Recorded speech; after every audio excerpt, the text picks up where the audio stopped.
If you were a fan of the franchise beforehand, you may have come across the popular opinion that JJ Abrams, quote, ruined Star Trek. And while I'd never go as far as to say that, I will say that I do completely understand both sides of the argument to varying degrees. While it's not that great that in order for the franchise to be revived out of the ditch that the god-awful Next Generation flicks buried it into, an effort had to be made to refocus the material on action over the more thought-provoking about something traits that made the material resonate originally in order to appeal to a wider, more easily accessible audience, I do still consider the reboot to be, much like Abrams' more recent franchise revamp, a necessary evil for the time. And to be totally honest, I still love the 2009 film in spite of all that. It's a well-directed, well-cast, thrilling space opera with real heart, and while the characters come across to me more as simplistic, catchphrase-informed versions of their former selves, I still feel that it successfully manages to juggle genuine emotion with huge-scale action, whilst also paying homage to the series that birthed it in small ways. And you know, back then, Star Wars was still a few years away from being brought back from the grave, no one had heard of Guardians of the Galaxy. With such little going on in the way of space adventures at that point, it's understandable that Abrams and company would want to veer more into that kind of genre through this particular property.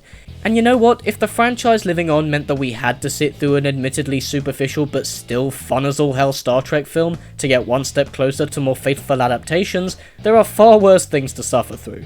Unfortunately, Into Darkness managed to cock all that goodwill up. But if the aforementioned criticism of Abrams is meant to imply that he turned Star Trek into an action franchise, well, to be frank, that's bullshit. It was already an action franchise, and a bad one at that. Seriously, have you tried watching Generations or Insurrection or Nemesis lately? My god, are they terrible. Bunch of depressing, unimaginative bores with crap colour palettes and cheap looking photography. What I will credit Abrams and company for, however, is for turning Star Trek into a good action franchise, and therefore allowing the series to live on with a new kind of youthful energy. It makes you think that if only the films were just as fast-paced and thrilling, but had a little more reverence and relevant conundrums about humanity going on underneath it all, and that actually exploited the license that the reboot timeline granted them by focusing on its own story, we'd have a pretty solid working premise. And bam, just like that, here comes the new one. Yes everyone, all that waiting has finally paid off in Star Trek Beyond. A sleek, colourful and entertaining thrill ride informed by some witty character beats, intense action sequences, and genuine heartfelt sincerity.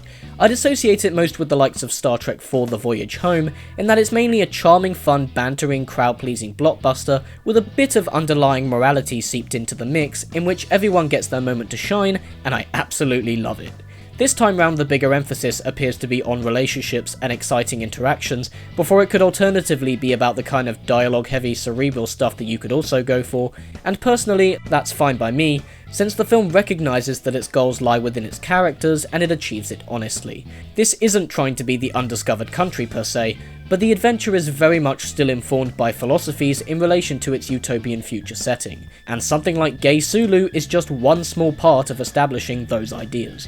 Our story concerns itself with our heroes 3 years into their 5-year mission exploring the depths of space. Chris Pine's James Kirk is starting to feel lost in the way of what it means to captain the Enterprise, and Zackery Quinto's Spock is having a difficult time prioritising his responsibility to the now endangered Vulcan race over his relationship with Uhura.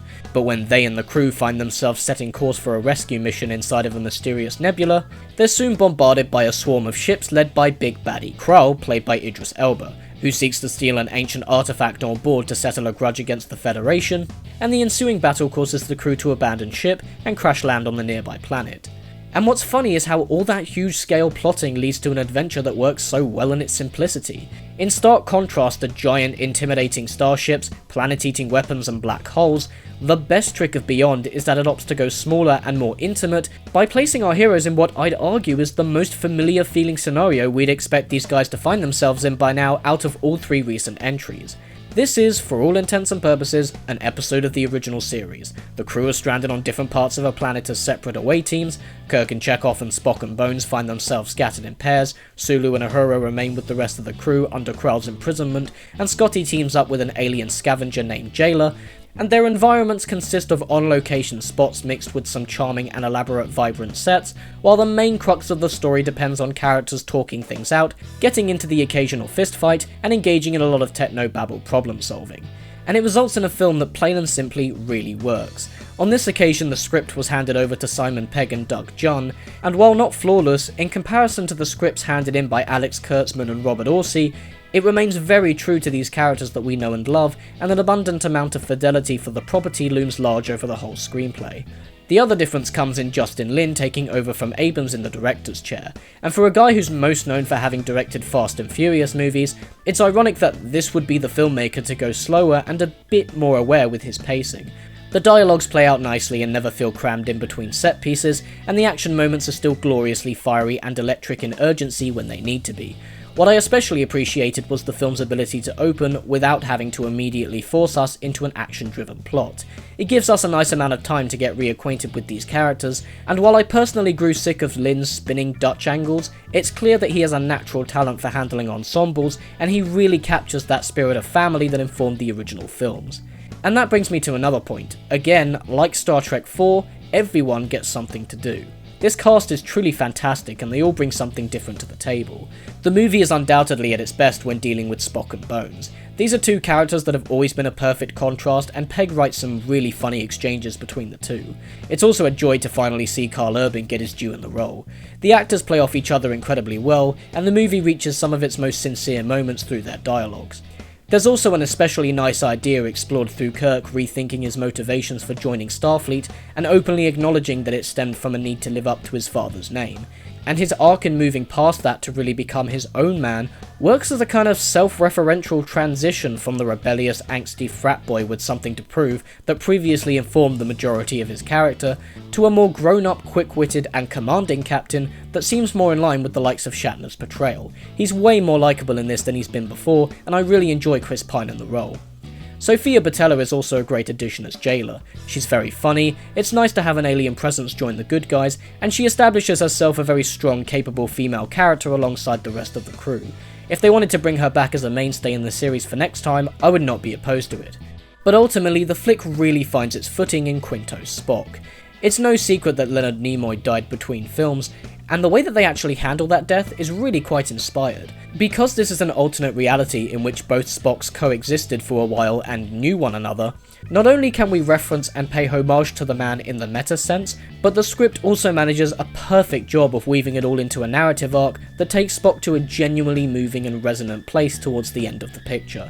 This alternate timeline mechanic has always been a goldmine as far as I'm concerned, and the writers don't miss a beat on the opportunity to do something clever with it this time round. Action-wise, if you saw the previous two films, you can imagine how entertaining it all is.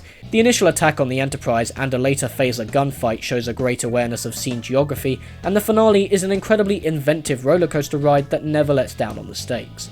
I particularly enjoyed Krall's swarm, which operates less like one huge vessel, but thousands of little pods joining together to tear through those bigger starships. It's a very cool concept. There's also a really inspired idea that can't help but feel specifically like a spice of British comedy inserted into the screenplay, involving the crew using the Beastie Boys, no I'm not kidding, to combat the enemy, and it brings about a very light-hearted human response to a hostile situation. It's both funny and inventive. The film does come across like it wants to go more into ideas of contrasting philosophies and the human condition, and there are even a few lines about strength within unity that, if fleshed out further, might have led to some really relevant morals, but while it never quite reaches those depths, it at least underpins the adventure with some thematic integrity which holds it together nicely. The film is effectively one big celebration of inclusiveness and alliances with people of all different types, threatened by a villain who considers all of that a weakness and wants to tear it all apart, and it gives the film ample opportunity to infuse some of that good old-fashioned, let's all just get along kind of good-willed spirit into the proceedings. I will say that as much as Idris Elba does a perfectly fine job in the role of Krall, and I personally wasn't really looking for much within the character anyway, there's a moment or two that comes towards the finale that gives weight to his motivation, and it actually offers the character far more promise and potential than I'd have expected. Unfortunately, it just feels a bit too vague to properly engage with. They never really elaborate on how he came to be this way, and the details just aren't there. I wonder if they cut some stuff for time. There are also certain structural beats that are easily noticeable.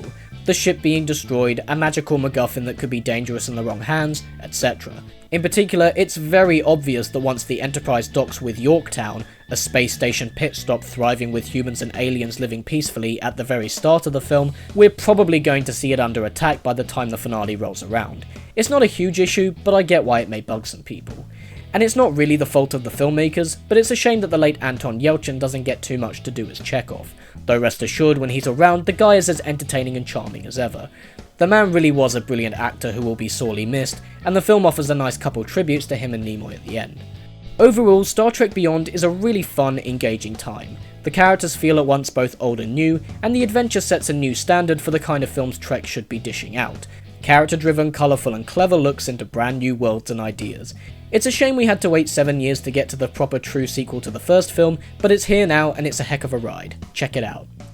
Cheers for watching guys, and as always if you like this video, you can subscribe to my channel.